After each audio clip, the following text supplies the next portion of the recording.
povišanje cen izredno neljubo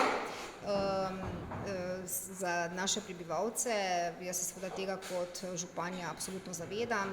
Občina Ruše že sedaj daje torej našim občanom, ki obiskujejo njihovi otroci naš vrtec, 18% subvencijo za torej prvo starostno obdobje in pa 10% subvencijo za drugo starostno obdobje.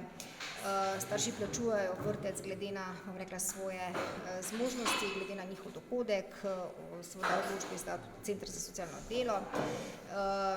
Vsako torej nepovišanje cene vrtca pa pomeni seveda dodatno obremenitev za naš proračun, glede na to nesprejeto ceno vrtca, kjer smo mi predvideli povišanje zaradi seveda dviga plač.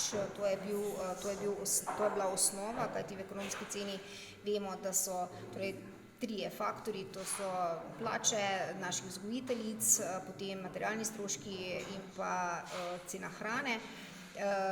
Tukaj, se pravi, zadnji dve kategoriji se tukaj niste spreminjali, spreminjala se je pa pač ta zakonsko določena višja plača.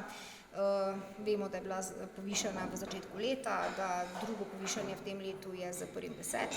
In naslednje s 1.6., kar spada v to našo enoletno ekonomsko ceno, ki jo dvigujemo oziroma spreminjamo za vsako novo šolsko leto.